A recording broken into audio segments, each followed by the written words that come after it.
Cloud. I think it's he's laughing. So I have in front of us Teresa V. She is giving us the honor of joining the show today, and we are going to have some incredible conversations about angels, about your power. She is a phenomenal woman, and I mean, she's a priestess, a teacher, a master of the healing arts, and angelic channel. She helps empathic and sensitive people. Like, honestly, you guys, like, this is going to be a really fun show. Thank you, Teresa, for joining us. Thank you so much for having me. I'm really excited to be here. Yeah. And just before we started recording, we were talking about being bold and, and being up for like what the hell is actually going on here. So let's open with what is a really big misconception about the spiritual world where people think it's like this one way, but you find it another. Oh God, how long do we have? Um, the funny thing is that so many of us have been indoctrinated in terms of our spirituality or our religion, and we've been brought up to believe that we have to show up as like the nice person. We have to show up as the person who gives 110%. We have to show up as the person who just prays it all away, right? And so what I'm finding right now in this moment in time is we're all being called into something else. We're being activated. Like that's the word that's been coming forward over and over again, because this is the time those of us who are spiritual have been waiting for. This is the time where everything is crumbling and we are about to rebuild. So many of us are still in that place where we're sitting on our meditation cushions all day, every day, which is I don't want to get this twisted. It's important, right? Meditation, prayer, super important. But what's even more important in this moment in time is taking what you receive on that cushion through your prayers and getting out into the world and taking action. And because you've had that experience of prayer and meditation, you will feel which actions are aligned for you as an individual to take. But the important part is taking that action. So many people are coming to me and saying, I feel so disconnected from my purpose. I'm so confused. Well, it's because you're not following the guidance to take the action. And it doesn't have to be great, big, huge. It could be go to the grocery store at 10 o'clock, right? Like you could have that feeling. And then you say, nah, I'm going to go tonight. And you miss the connection that was supposed to happen there. So now you've got to wait for it to come back around again. So as small and as different than you expect the action guidance to be, please take every action that you're being inspired to take at this moment in time. It's not about sitting on the cushion anymore. It's about sitting on the cushion first and then getting out into the world and making the difference, making the impact that you're here to make. Okay, agree. I have such a good follow-up question. So I know you deal with like highly sensitive people who also happen to be highly overthinkers. And here's the deal.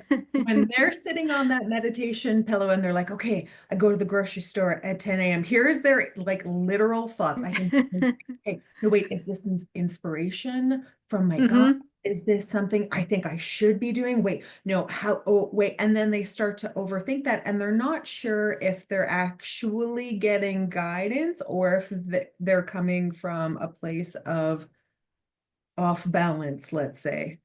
Right.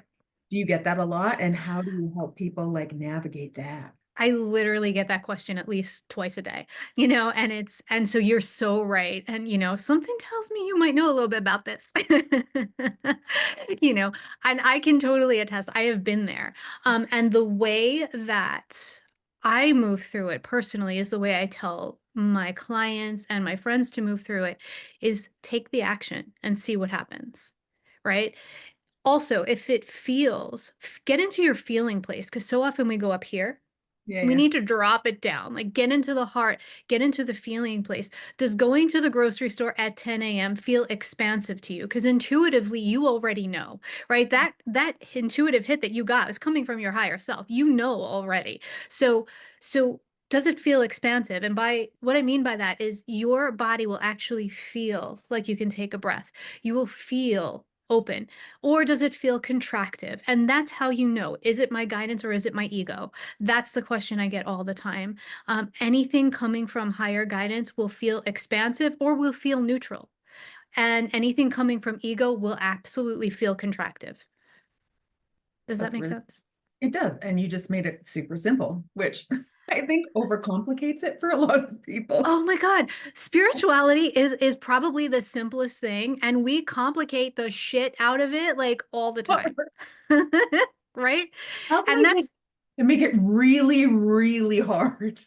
yeah, but that's the nature of it. The more simple something is, the more complicated it is to get ourselves in the place where we can be in that simplicity. And so that's what I love about teaching this stuff is we can take it one breath at a time, we can make it super simple, and we can get through that moment and get to the next. Oh, that's fantastic. That's fantastic. Now, what about where Mm, commitment comes in with this one? So here's a little bit, I'm still on this topic. Here's a little bit of a diversion from it. So mhm. people follow their intuition. How can they bring their brain along for this commitment? Like they're like, okay, I signed up for this thing. It felt really good. And they start doing the thing, but then your brain's going to be like, hey, here's your resistance. You shouldn't be doing this. And then people will confuse that for guidance. And I know, okay, we're feeling it into being expansive, but where are you bringing them on that journey? So that journey of commitment where it's like, I don't have to force myself to do it, but I'm flowing with it and I'm committed. So you know what I'm asking here? What does commitment look like when you're not It's forcing it? There we go.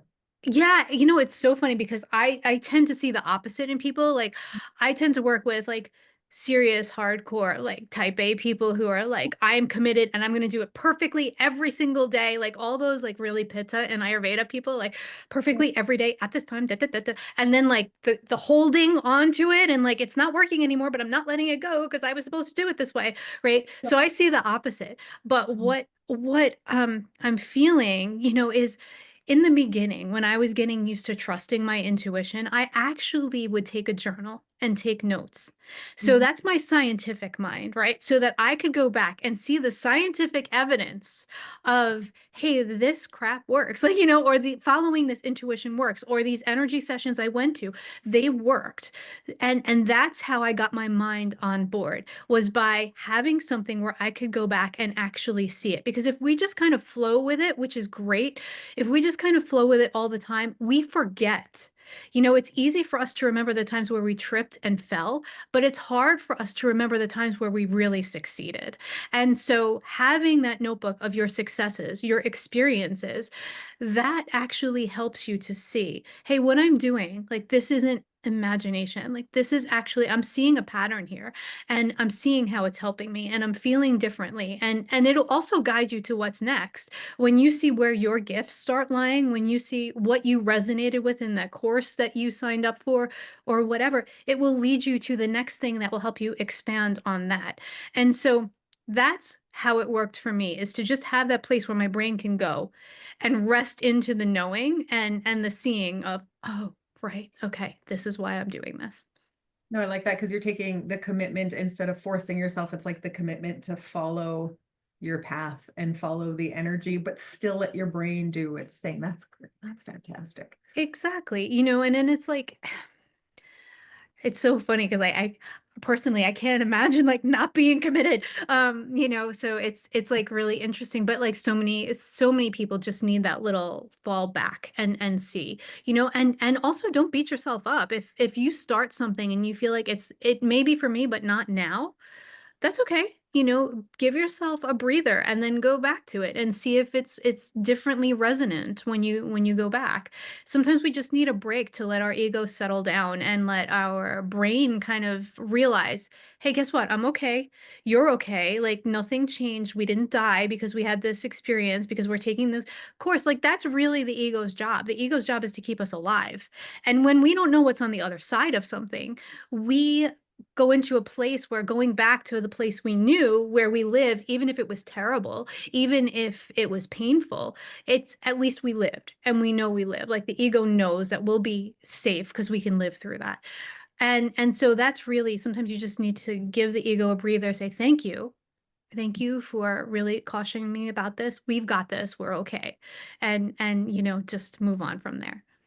I always like to, I know the ego is such a funny thing. I always like to tell people that it likes being led. It likes when you take control. Like it likes when you're like, no, we're not going to do that. It's okay. It's almost like this unsure toddler that's just Mhm. waiting for you to be like, no, sweetie, you can't eat cookies all day long.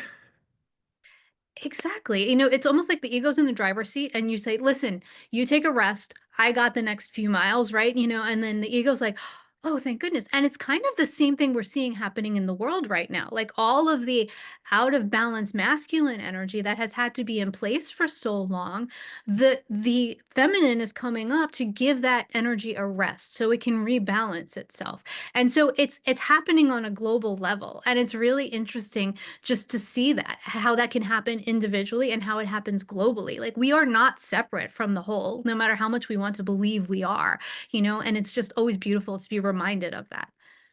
Ooh, isn't it interesting how the masculine is playing out?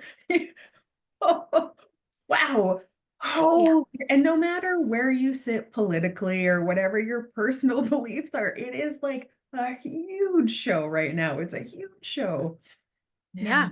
We are literally at this moment experiencing the extinction burst of the patriarchy, right? That's where we're at, and it's just so interesting to see how it's manifesting in each of us as individuals, like the parts of us that are getting ready to go extinct and how they're battling that, and also then seeing that reflected in the world around us, because nothing happens outside of us without it happening inside of us, and it's been a really interesting journey, and it will continue to be a really interesting journey.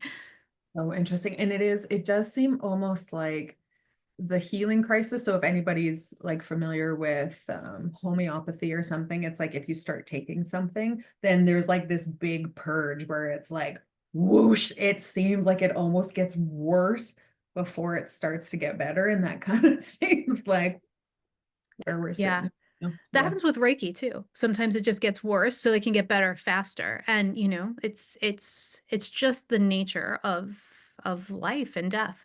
Yeah, it is. And Yeah. it's so let's say, so we've talked about expanding commitment. What about here's something that people are probably having a tricky time with right now.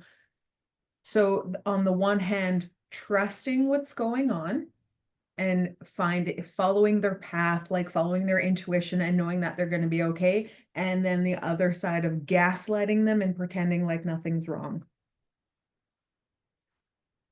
Do you have experience or wisdom on helping people bring that into alignment with who they are? So we're talking about like all is in divine order, that kind of thing.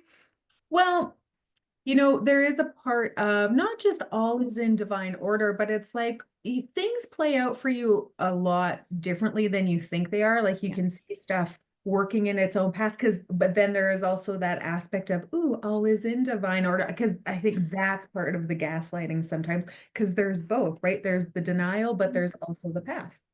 Right. So And it's yes. so true. Like, and it's interesting because we tend to see things black or white, and we can be in a both and situation.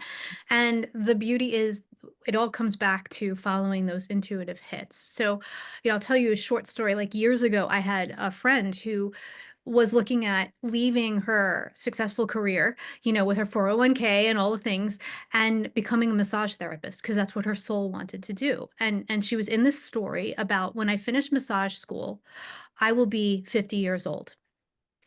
And then she came to this realization where she said, you know what? I am going to be 50 anyway. I can be 50 and be in this career that is sucking my soul, or I could be happy doing what it is that I know that I'm here to do. And so this is what I compare all is in divine order with, right? So we can be okay and be on that path where we're saying all is in divine order. I'm just going to sit and I'm going to wait and I'm going to allow it to unfold. And then those years pass and we're still in that place where we're uncomfortable or we're miserable or the change hasn't happened that we wanted to see. Or we can take that action, even though it may feel scary, follow our guidance, ask for the support that we need to follow the guidance from our angels, from our divine team, from our deity of choice, or from our community. And then allow ourselves to grow and evolve in that way. And that doesn't mean there aren't going to be times where you still are telling yourself the story. I'm going to be too old to do this. I don't know enough. I'm not ready, and it's just about being in those places with people that remind you you do and you are and you're okay. And so I hope that answers your question, but that's something that comes to mind all the time when I think about the push pull that we go through around, and this can be personal and this can be global. It's not one or the other. It's a both end right now, especially. Yeah, it's an interesting dynamic where, right, you're like, okay, well, it's just going to show up because partially stuff does just show up, but it's like, Hmm. don't just wait. You don't have to force, but you don't just wait. It's an interesting tightrope. Yeah, and it's even like when I'm teaching a class or when I'm doing an interview, I will always like put an outline. I will show universe I am taking an action, and then I'll have that outline there ready to throw it out the window if universe has a different flow, right? But I took the action to show universe that I am ready, I am open, I am prepared. So that's the flow that we need to be in, is taking the aligned action and still allowing ourselves to be guided in that direction or in a completely different direction. Oh, that's fantastic. Yes. Yes. I remember there was one time I was almost 20 and I was like, you know what? I want to get in shape. So I just started going to the gym and like running on the treadmill and I didn't even like it. But it was like, okay, I just kept doing it. And then all of a sudden it was like, well, here's this program and then here's this program and here's this food thing and here's this food thing. And it Right. all, you just kind of follow it, right? And it keeps showing up, right? Even if where you start is just you're like, I don't even know how this is going to do anything. Yeah. Totally what happened for me. Yeah. Same sort of situation. I was dealing with all these health things. I started going to yoga and I told the Swami at yoga, oh my gosh, I have this thing going on. Like it was like an inflammatory situation. They didn't understand why. And she just looked at me and she said, so what? And I was like, how rude, right? She handed me this book called You Can Heal Your Life by Louise Hay, patted me on the butt, sent me on my way, and theoretically patted me on the butt and sent me on my way. And that was it. Like after that, things just started, the path to my own healing started opening before me. I was led to take this program. People started asking me for assistance, and it flowed. Everything, every step that I took and was led to and was willing to take led me to the next right step. And that's what happens to all of us. Mm, nice. Okay, so I was like peeking on your website and you have all these really cool things about what you believe, and I loved them. And because we were talking about peanut butter and banana sandwiches, let's talk about food because Ugh. girls and food. Oh, damn. I cannot even, literally around the holiday season, I had someone say to me, I am so glad that I had this terrible stomach virus because now I don't have to work so hard at my diet for the new year. Okay. And then I was saying to some girlfriends, can you believe someone actually said this? And they were like, oh, I would be so grateful for a stomach virus right now. How messed up are we? Like, how deep is that programming that we would rather be sick and like spilling our guts into a toilet than deal with the body that we're in? Anyway, sorry. But So true. it's a thing. Like, It's really sad that we do that to ourselves. It is. It is. And it's like, it stops us from fully enjoying like treats, but also like healthy food. mm-hmm, 100%. Because then The it becomes pleasure of a eating. punishment. Hmm. Right? You're like, "Oh, I have to eat this celery, even though like I would really rather have, I don't know, maybe carrots. You're like, I have to eat this, right? Like it's not even. like it completely devoids us. Yeah. It's You so know, the beautiful planet gives us so much in terms of food and nutrition to support us. But no matter what it is that we're ingesting, if we're ingesting it with that attitude of, "Ugh, I have to eat this. Ugh, I shouldn't be eating this, but I'm eating it it turns to poison immediately when it goes into our system. So we could be eating that celery that we're supposed to be eating because it's healthy for us, but we're eating it with an attitude that turns it to poison. So we might as well be eating the cake that we wanted to eat, as because well. then if we can eat that without guilt, it's nourishing somehow, and what we need to realize is that we are worthy of eating. Like, we do deserve to eat. We do deserve pleasure. Women deserve pleasure. Like, I have a friend that I love going out to eat with because she eats like me. She will put the food in her mouth and go, mm, right?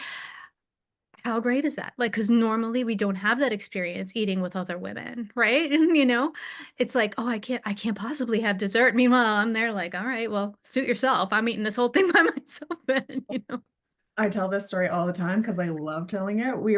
Do you know what a Nanaimo bar is? No. Okay, so like we're gonna hang out. I'm gonna make you Nanaimo bars because it's a Canadian dessert. Anyway, Okay. they're amazing. And I was with a girlfriend and we went to a farmer's market and it was like there's these Nanaimo bars. I'm like, oh, I'm getting one of these. So we're in the car and I'm doing this, right? I'm like, oh. She looks at me, she's like, I don't even want to be here with you right now. She's like, this is like so like you should be behind a closed door eating that. Like you're she's like, I can't make eye contact with you. But I'm like, it was so delicious. I was like, like I'm gonna like savor every ounce of this. But it's uncommon that we enjoy our food that much. Hmm. It is. 100%. And when we're eating that bar or that celery, we have the power to change so much. We get to be grateful that we have that food to eat. We get to be grateful for the earth that grew it. We get to be grateful for the people who made it, the farmers who planted it, those who harvested. We get to be grateful and send energy to all of those people. But instead, what we're doing is eating with this like grudge and sending that kind of energy to everyone involved in the process of getting this food into your mouth, right? So it's just about thinking about the larger picture. And if you don't like the celery, do me a favor, put some sunflower butter, put some nut butter on it and enjoy it, right? Like, just do something so that you can really enjoy what you're eating, and just to know you deserve it. So, and the funny thing is, I just want to go back to community because that's such an integral part of where we are right now. Like, part of what's going to get us through this next phase of the crumbling and the rebuild is having aligned community. And we all think we have to have this like-minded community that thinks the way we do. We don't necessarily need that. Mhm. As you see right here, right now, we just really bonded over the way we eat. Okay, so it's not what you think you should have, it's how it shows up, right? So now women who like to eat are all going to go out and eat together, and so it's just about accepting the community that comes in, and it's more important that you be like-hearted than like-minded. And if you are someone who is struggling with nutrition and with food, you're not alone. I also don't want you to feel guilt for that. You're not alone. There's been so much on the back end of that for all of us. And it's just about the willingness to be willing to experience something else. If you can get to that point, the next step will show itself. The right help, the right role model, the right experience to go out and eat with somebody else. So just the willingness to be willing to shift and change anything can change everything. Do you think that there is a connection between women denying there's coming from deep from denying Mm. their pleasure with food to denying, right, their sensuality, their sexual, do you think that's coming from a disconnect and that's the way it's manifesting in their life?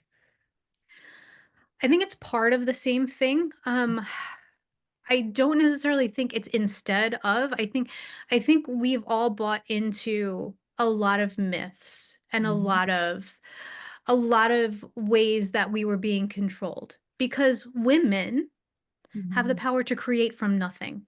Mhm. Okay. We are the most creative force in the Mhm. universe. And when women gather and are Mhm. in their power, nothing can stop them. Okay. So rewind that if you're watching this, like play it back, because this is where we're moving next. Okay. This is what needs to happen. And so we have been disconnected from our pleasure, because our pleasure is what connects us with our creative chakra. Mhm. And when our creative chakra is open in a healthy way, Mhm. and when we are gathered with others whose creative chakra is open, so that means you are comfortable with your sexuality, you are sensual, you are comfortable eating and experiencing pleasure in all ways. It could be through the colors in your house, through your creativity, like whatever your thing is, then you are open and you are in your full range of power. And so even the way we've been taught to walk, right? Don't swing your hips when you walk. That's suggestive. Don't sit a certain way. Like there's all of these things. Swinging your hips is the most fun way to walk. It's yeah, right? Because and like how many physical problems do we have because we don't swing our hips when we walk? So there's just so many little things that we have bought into. And so I just think it's been fed to us over and over and over. And these are the things that we've been fed, that we've digested, instead of the food that has been provided to us, instead of the creativity that has been graced to us. Like this is what we've digested. And so it's time for us to like get rid of those stories, get rid of those pieces of the patriarchy that have taken root within us, and to start embracing the divine feminine that is awakening for the sake, and this is not the be all end all. A lot of people are like, oh, the divine feminine is going to take over and then it's going to swing the opposite way. The Oh, goal is for the divine feminine to come back into her power, so that the divine masculine can rebalance, right? The divine masculine is balanced, but as it manifests on this planet, it's like over here, right? So we're going to balance. And when those things are balanced, they join, they merge.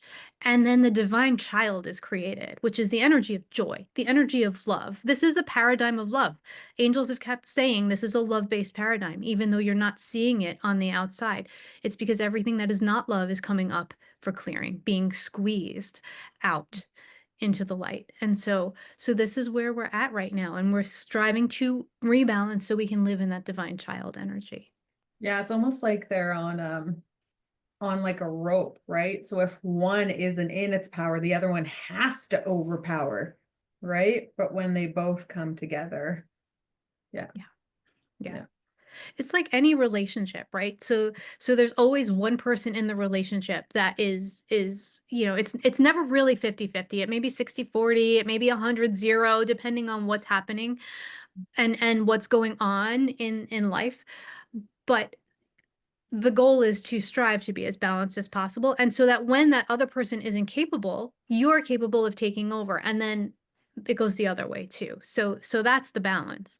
Mhm. Yeah. Okay. So good. So good. Mhm. Ooh, okay. I have a fun question for you.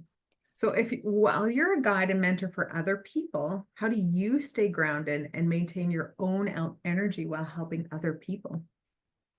That is a really good question. And it's been an interesting journey with that, especially as needs change. Like we're in a season right now in our lives where we're taking care of parents. And so that is a little bit harder, when it's somebody really close to you, it's harder to manage that. And so that's been an interesting new place. But what I generally have done in the past is, because I've been, just as many of you are, such an empath and such a feeling person. I've actually told the universe, I told my higher self, I told the divine, I do not want to feel anyone's anything or know any of their anything if I'm out in public, unless it is my duty to assist on their journey. Okay, so that's how I stop feeling everyone's everything. And then what I do is, when I'm in session with somebody, I will open myself, because they've opened themselves to be vulnerable. And so I will open myself to be able to be in that space. And then as soon as session is over, that gets closed, right? So it's really about managing your own energy. Plus, I do a lot of practices, like I have meditation practice, a movement practice, and those things change as your needs change, as you grow, evolve, shift. So it's really about sourcing yourself enough so that you can have enough at the end of the day. And you know what's interesting, Tanya? A lot of us give 110% and then go to bed. We don't feel like we've given enough unless we have nothing left at the end of the day. But you need energy to get good sleep. So at the end of the day, you need to have about 30% of your energy that you started the day with in order to get good quality sleep so that you can be highly functional the next day. And so since I learned that little fact, then now I'm constantly checking in with myself. Okay, how much energy do you have left? And I'm just saying no when I mean no. you know, so that's kind of an interesting new thing that's evolving. That is lovely. No, and I like how you take that. You're like, listen, this is my boundary. This is my boundary. So yes, sweetie, my cat agrees with me. Oh, mine's sleeping. She doesn't care. Mine was too. But that, like, you're like, no, this is my boundary. I don't want that from other people. And you stated it in a really clear way. And sometimes it feels like empaths don't realize they have that kind of power. Where Yeah. like you're in control of this. It's not just you have to let the gates in. You don't have to let it flood you. You don't have to Yeah. feel crap that you don't want to feel. You're in charge of this. Exactly. You are the gatekeeper. You are in charge of how much or how little you feel in every moment. And that's the thing people don't realize because nobody has ever trained most people to be an empath, right? Because generally, at least back in the day, there was like one in the family. And so nobody really knew how to teach you that. And so it's just about really believing that and setting those energetic boundaries for yourself. You know, I have three sensitive boys. Right. That's why I'm saying back in the day, it's different now. Yeah, I was the only one in our family. Yeah. But now we're all over the place, right? Right? We're all over the place. And Well, how lucky are they that they have you to like guide them and live by example and like tell them what's worked for you. Like they're just, I mean, can you imagine being a child and having that? well, they're men. Well, men, they're boys, but they I have to go at it a certain way, otherwise they don't like it. So if I come from a spiritual place, they're like, no, mom. If I come from a play like a slightly playful place where I'm not teaching them, then they're like, yeah, okay. Then they hmm dig it, right? So it's an interesting balance. It is. Yeah. Yeah. Yeah. Yeah. Got to make it fun. Yeah, I do make it fun. I do make it fun. Okay, so let's go into how do you hold space for somebody's transformation without giving them the answers? Because that's what our transformation is. It's not that somebody's giving you answers, but it's also really tempting too, because there's a lot of programs out there that are just like, just do this, do this, do this. And you're like, okay, I'm going to do these things, but then it falls flat. So, what do you do to navigate that balance? That's been interesting because when I really started this work, I made integrity is like my big thing, right? That's my if someone's on an integrity, then I kind of step back.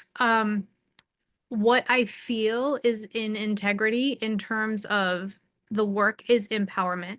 And so if I look at what I'm putting out and it doesn't feel that it's empowering people sufficiently, then I will revise it, rework it, or not release it.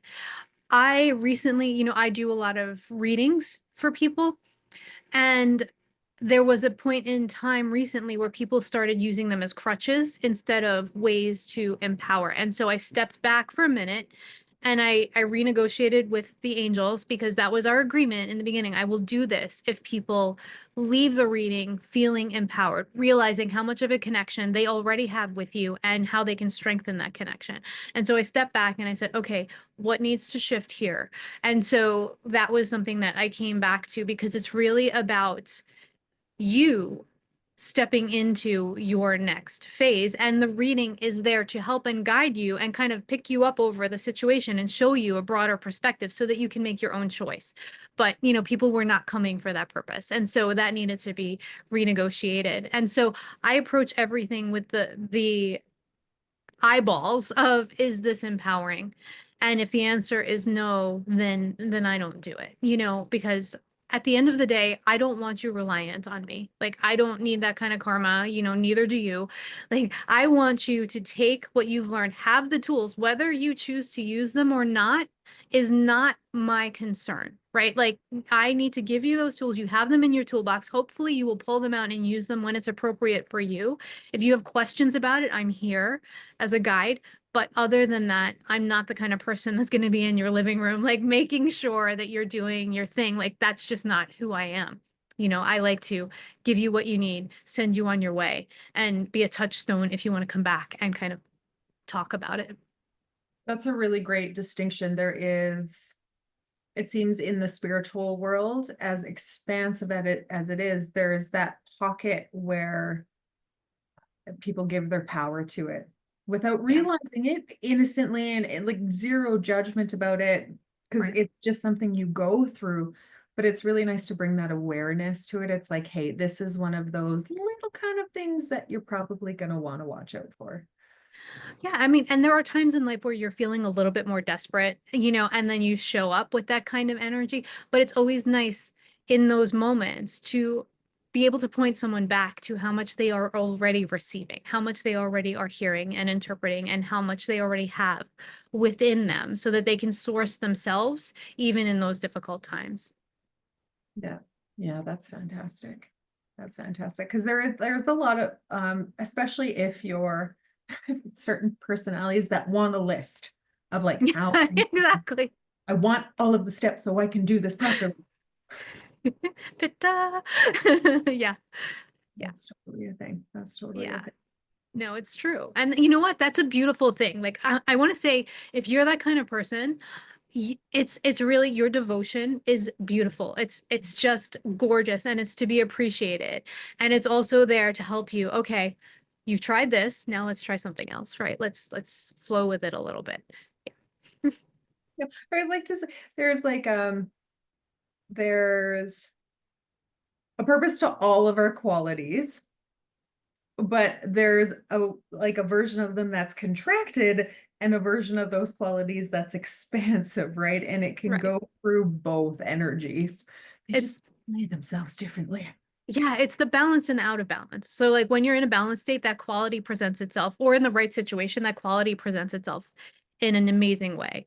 And if you're out of balance, then that quality has a shadow that just overtakes, and it becomes almost, in this case, almost like obsessive, right? That's when the obsessiveness starts to come in, and the doing. So now you have your list of, I must meditate, I must pray, I must exercise, right? And while you're doing it, you're beating yourself up for not doing it right or not doing enough yesterday, right? So you're not actually in the moment doing those things. So it's just really interesting to honor yourself for your qualities and also see where they might be holding you back at this moment in time. And if there's something that wants to shift and change, it's always an invitation. Always an invitation. Yeah. Yeah.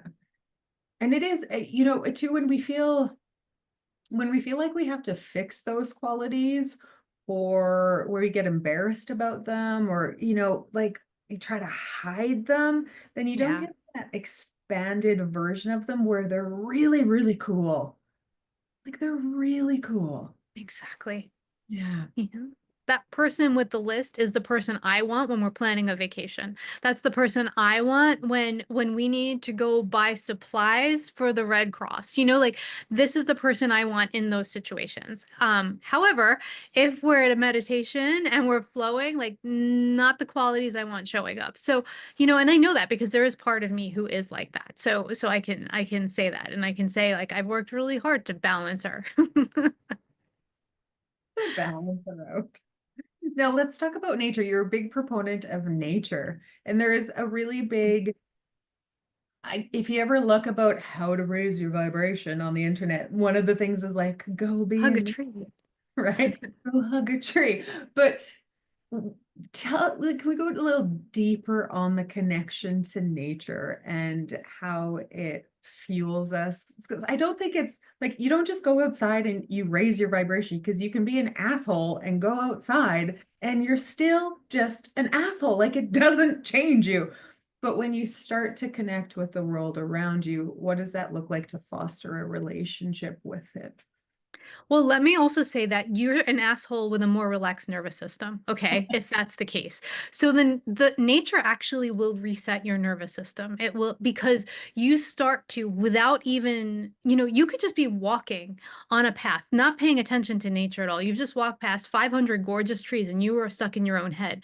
But the vibration of being there has actually relaxed your nervous system. So you come back and you just feel a little bit different. And so you don't even have to be conscious. So like you could be that person and still receive the benefits, and you may still have the character stuff going on, but you will be a more relaxed person. But what I love about nature is it's it's wisdom. And so there's a couple of things, like everything that a tree needs is in the seed. Right? That entire oak tree, every bit of information it needs to become that tree is in that seed. And it's the same with us. Everything that we need is in that seed, that soul seed inside of us. And it's just how it's tended, if it falls in the right soil, all of that. And the plant, once it starts growing, is able to pull from the ether everything it needs to survive, the water content from the air, the information of grow to the sun, right? It's all there. And so I feel like nature is just constantly reminding us of who we really are. We see ourselves disconnected from nature so much because we're on the inside of the walls and nature's on the outside, but we are not separate and apart from. Nothing is separate and apart from God, from the divine, right? We are not separate and apart from nature either. And so when we go back into nature, we are reminded of who we truly are. We are connected with our root, that piece of us that is just wild. And so we can come back refreshed, replenished, and also, there's so many other benefits, like we talked about, like resetting the nervous system, and also like the ions, it's like just rebalances us. And so it's truly magical. And I just actually had a conversation with a client today who was like, "You know what? I think I just need to go walk my dog." I was like, "Make sure your path has trees and you'll be fine." So, you know, Just say, it's fine. yeah, Yeah. exactly. But it's so true, it really is true. And I've seen it countless times over and over. Like the angels are always telling somebody that's like, just go outside, be in nature. You're not drinking enough water. You need to go outside. And people want like all the information of how do I download these codes that are going to like help me to get to the next place. And the angels are like, go outside. So Yeah. the codes are already there. Like, everything you need is here. The earth gives you everything you need to rebalance, like to the point of nutrition, also, like you were saying before. When we're feeling stressed, anxious, like all over the place, we can't ground ourselves. Eat a potato, eat a squash. It will ground you right back. And Put it in so, your mouth. Yeah. yeah. So it's just so beautiful. Like nature gives us everything we need to rebalance ourselves. And I love the anxiety people get. They're like, I'm not getting any codes. How do I download these codes that people talk about? It's okay. You don't have to. They're already there. They're already. Exactly. Okay. Exactly. Are you ready for our would you rather? Sure. Uh, I say that without knowing what it's going to be, but yes, let's do it. I have two for you because one's really short and the other one's so amazing. Okay. Would you rather have the ability, and we're talking about nature, to talk to squirrels, or have a pet penguin that can do backflips? Penguins can't do backflips? No. Hmm. You know, I think I'd probably rather talk to squirrels because I don't think that a penguin should be a pet. I think they should be free. Yeah. Yeah. I actually have a neighbor who feeds squirrels, and the squirrels like scratch at her door until she comes and gives them their peanuts. Oh, She truly does speak to the squirrels. oh my gosh, that's so cute. See, I think if you would have a pet penguin that would do backflips, it would be one of those innocent situations where you accidentally became friends with the penguin and you're not forcing it Yeah. to live in your house, but it interacts with you. That's kind of my, if we're talking about a wild animal, that's Yeah. the version of the pet, right? Yeah, I mean, I have enough responsibility. The squirrels would be outside. I could talk to them when I need to. Yeah, I think that'd be fine. I totally want the penguin who can backflip. Well, that's good because so then I'll do the squirrels, you do the penguin. It's all good. And then we'll feed them to Mimo bars. Oh, fine. Okay, now, would you rather be able to instantly make any snack appear at will or have a magical wardrobe that gives you an outfit for every mood? Oh, outfit for every mood. 100%. Yeah. I don't really snack. I really do like 3 squares and that's it, but the wardrobe thing would be such a help because it's something it's not my thing, you know. And so it would be just great that all of a sudden I'm dressed and I don't have to worry about it. Okay, see, and I want the wardrobe for I'm like, I could have earrings, really cool earrings, and like Oh, dresses and shoes, totally. and purses, and oh, magical wardrobe. I would have used it like 4 times already. Today. Just in like this last hour. Yeah, no, I mean, I think that would be really it's kind of like a mood ring for your whole body. Yes. Yeah, I think that would be great. I would And love that. in my mind, that includes like your hair would change with the wardrobe. I'm in. Yeah, I'm in. that Yeah. would be fun. Yeah, that would be so fun. I now I actually want that. I'm gonna work on that psychic gift. Magical wardrobe. Oh, yes, please. Yeah. In the Jetsons, they used to have Judy Jetson's hair thing. And every time they put it on her, I was like, man, I need that. I need that thing. Yeah. I used to love how they would get George out of bed. Like the thing would come and pick him up and like brush his teeth, and then like the clothes would get automatically put on him. I was like, that would be so great. Oh, great. Oh, I had so much fun with you. Thank you for being here. Thank you for having me. It's been really awesome. And I love being able to connect and being able to laugh when, there's so much going on. So it's so important for us all to remember joy and connection. It really is. And I have the details of where you can reach Theresa, but if people want to read, they're in the description. But if people want to reach out to you to know more, where can they find you? They can find me at Teresa, TheresaVee.com. So teresav.com, or you can send an email to support@teresav.com. Oh, perfect. See, and I'm going to have that there for you, but it's always nice to hear people say it. Yeah, And yeah, yeah. I never want to end these ever. I Okay. know, right? They're so fun. Yes. Everybody who watched, reach out to Theresa. Have a good day. And tell me, please tell us in the comments. So we're not the only ones out here. If you want the penguin, if you want the squirrel, if you're what your wardrobe is, and what your favorite food to eat is, and if you know what a Mimo bar is, let us know. We can't wait to see you or hear from you. You know, I always have to find the record button.